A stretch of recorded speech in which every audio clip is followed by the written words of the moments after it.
Hello everyone, সবাই কেমন আছেন? বেশ কিছুদিন হলো কোথাও ঘুরতে যাওয়া হয় না, তাই আমার বাসায় ছোট বোনরা এসেছেন।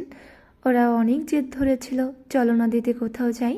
এদিকে আমি ড্রেস দেখছিলাম কোনটা আসলে পরলে আমাকে মানাবে। অবশেষে ছোট বোনের রিকোয়েস্টে এই ড্রেসটা পরা হয়।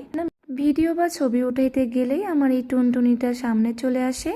এখানে একটু ন্যাকামি করে নিচ্ছিলাম, তারপরে বললাম চটপট চলো চলে যাই। আবার দেখেন সামনে এসেছে, আবার সানগ্লাস পরে আবার চোখ মারছে।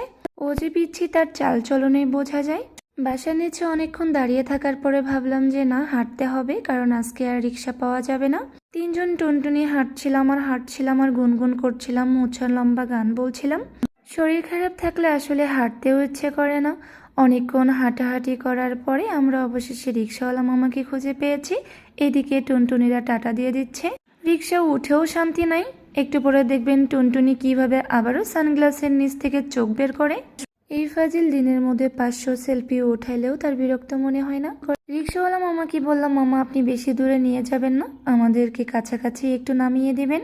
দুদিন ধরে প্রচন্ড মাথা ব্যথায় ভুগছিলাম, কিছু ভালো লাগছিল না, খাইতে ইচ্ছে করছিল না। তাই আমার ছোট বোনরা অনেক জেদ করে আমাকে এক জায়গায় ঘুরতে নিয়ে গেল। আমি না গেলেও ওদের অনেক মন খারাপ হবে, তাই সব না ভেবে আমি চটজলদি রেডি হয়ে ওদের সঙ্গে ঘুরতে এসেছি। বাহিরে এসে খুবই ভালো লাগছে, ফাগুনের হাওয়া যেন এক অন্তরে গেঁথে যাচ্ছে। রিক্সাওয়ালা মামাকে বলেছিলাম, মামা আপনি যেখানে নামিয়ে দেন না কেন, 100 টাকার উপরে আপনাকে কোনো টাকাই দিতে পারবো না। রিক্সাওয়ালা মামা মুচকি হেসে বলে দিল, আপনারা যাই দেবেন তাই এগোবে, দিয়েন যা মন চায়। কোনো কর্মকেই আমি ছোটোভাবে দেখি না, তবে কিছু কিছু রিক্সাওয়ালা ভ্যানওয়ালার ব্যবহার এতটা খারাপ যেন খুবই খারাপ লেগে যায়। এই যে আমরা রিক্সা থেকে নামছি, তবে সে এখানে এসেও একটু রঙ্গঢঙ্গ করবে, তার রঙ্গঢঙ্গ করতে নাকি খুবই ভালো লাগে। আমরা বেড়াইতে এসেছি এজন্য যে আপনাদেরকে কিছু দেখাবো না, বিষয়টা এমন না। আপনাদেরকেও আমরা সুন্দর সুন্দর কিছু পরিবেশ দেখাবো। এই যে একটা কুকুর মামা দেখলেন, তারপরে দেখেন কত সুন্দর ফুল গাছ। যদিও আমি সুন্দর করে ভয়েস দিতে পারি না আর সব মানুষের মতো, তবে আমি আমার মতো করে ভয়েস দিতে প্রচণ্ড ভালোবাসি। আমাদের সঙ্গে একটা পিচ্ছিও এসেছে, পিচ্ছি তো দরজা দিয়ে ঢুকতেই পারছিল না। আমরা এটা নিয়ে অনেক মজা করছিলাম। এই যে ফাজিল ম্যাডাম আবার বলছে আমার একটু ভিডিও করে দাও, তার নাকি চুলের ভিডিও করে দিতে হবে, কোকড়া কোকড়া চুলগুলোর। এদিকে আমি একটু ক্যামেরাটা উপরে ধরিয়েছিলাম। বাহ, কত সুন্দর পরিবেশ, তাই না? তবে দুঃখজনক বিষয় হচ্ছে আমরা অনেক রাত্রে এসে গেছিলাম, কিন্তু আমরা কেউ সুন্দর করে পিক উঠাইতে পারিনি। এত সুন্দর পরিবেশে আসলে অবশ্যই আপনাকে আইফোন নিয়ে আসতে হবে। আইফোন ছাড়া আপনি সুন্দর পিকচার উঠাইতে পারবেন না।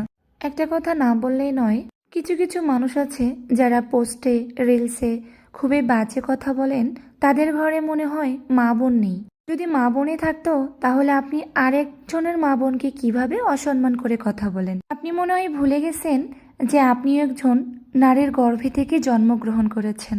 কাউকে ভালো লাগছে না তাহলে তাকে ইগনোর করতে পারেন, তাকে নিয়ে বাজে মন্তব্য করার আপনার কোনো রাইট নেই।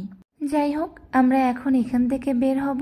না ছবি তুলতে পেরেছি, না ভিডিও করতে পেরেছি। দুঃখ লাগলো যে আমরা ভিডিও করতে পারিনি, টাকাগুলোই বৃথা চলে গেল। এদিকে আমি আপনাদের কাছে একটা সুসংবাদ দিতে এসেছি। সুসংবাদটা হচ্ছে এই যে টুনটুনি এখন ফুচকা খাবে। আমার এক আত্মীয় মারা যাওয়ার কারণে আমি নিরামিষ খাচ্ছি, তাই আমি ফুচকা খাইতে পারবো না। তাতে কি হয়েছে, ফান্ডা তো খেতে পারি। এইদিকে দেখেন টুনটুনিরা কতগুলা ফুচকা নিয়েছে। যাই হোক, আমার এখন মুখ ব্যথা করছে, এত আর ভয়েস দিতে পারবো না। সবাইকে bye bye, tata, good night, শুভরাত্রি, গুড মর্নিং, সকালে আবার দেখা হবে।